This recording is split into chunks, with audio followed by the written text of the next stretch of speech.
Calisthenics is not really trending much in 2025, but one of my goals in 2025 was to unlock all these calisthenics moves brick by brick.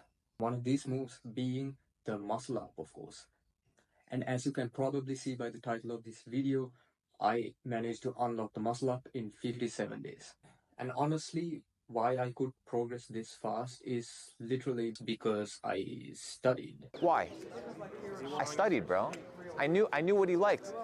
Like literally, I've been studying and looking at a lot of like performance research, and I honestly believe someone with my genetics would probably not be able to make that amount of progress in that short of a time if I wasn't doing so many things right. So in this video, I'm going to share with you all the things I believe helped me unlock my first muscle up in 57 days. First things first though, before I even began, this year I could do about 10 to maybe 15 pull-ups. I never really tested. And in order to do the muscle up the way I did it, at least, my main focus was to get as explosive as possible on my pull-ups. So explosive that my momentum would take me all the way to the top. At least that's what I had in mind. And I think to a large extent that happened to work. Most of the advice I give will be about how to get really explosive on your pull-ups. So the muscle up just happens as a result of your explosiveness. So the number one thing I did was to train with max intent. I feel like it's one of those things that's not spoken about in calisthenics or lifting spaces. And what max intent in the context of pull-ups means is when you pull yourself up, you're pulling with maximal intention, meaning you are trying to get to the top as fast as possible. So since January, I've been doing variations of pull-ups and weighted pull-ups, and my intention with each rep has been to pull with maximum intention. In research, max intent has been shown again and again to improve strength, power, and speed in athletes. So how this actually works is that you recruit more of your type 2 muscle fibers or your fast twitch muscle fibers, and having a lot of fast twitch muscle fibers as well as being able to recruit those muscle fibers is the reason why athletes like Usain Bolt can run stupidly fast and why weightlifters can lift impressive amounts of weight. So what we are doing with max intent is you're teaching your nervous system to use more of its resources. The second strategy I used was weighted pull-ups. Of course this helped, but I didn't really go very heavy on the weights. The maximum I think I did was like 8 kilograms, but I honestly believe this step wouldn't have helped as much if I did not do each rep with max intent. Now the next thing I'm gonna say might surprise a lot of gym rats and a lot of calisthenics athletes, but during these 57 days, I didn't train to failure, not even once.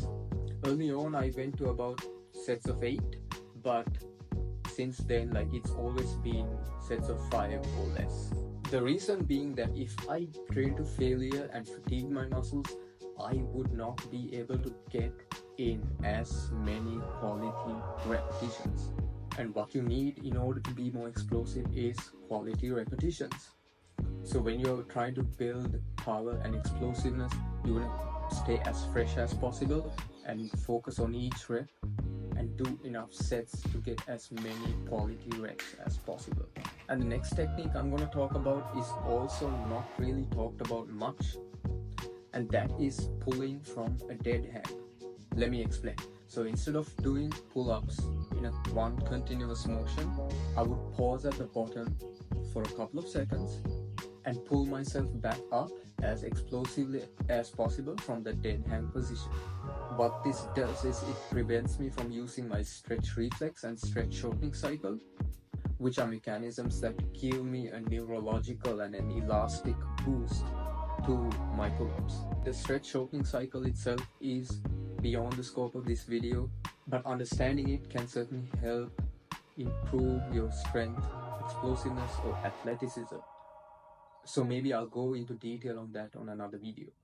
But if you don't believe me, try doing as many continuous pull-ups as possible, and then try doing pull-ups with a 3-second dead hang in between each rep.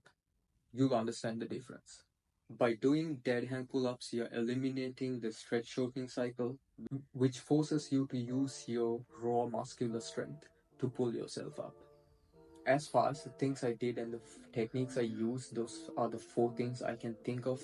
But here's a couple things I should mention before I end the video. Number 1 is that I could already do 8 to 12 to 15 pull-ups, and that's before I even started thinking about doing a muscle up. Number 2 is I think I have a pretty good base of strength for somebody of my size. I'm a trainer, I work at a gym, so naturally I'm just surrounded by weights. I'm gonna be lifting a lot. I'm not the strongest person out there, but I'm gonna be having some decent basic strength. Any basic general strength will help you do a muscle up. And number 3 is I am lean as fuck right now. So being lean just helps you do better in calisthenics in general because you are carrying less weight. And this goes for any calisthenics movement. If you cut the fat, you will be one step closer to doing any calisthenics move. February is just coming to an end. This is just the beginning for me. I got so much more coming, handstand, push-ups, you name it, right? A lot of calisthenics moves. Right now I help people get stronger, fitter, lose fat, gain muscle, look good. So if you're interested, just check my Instagram, send me a DM, slide in. I'll be dropping an L-sit video real soon, so subscribe for that. And I'll see you in the next one. Bye.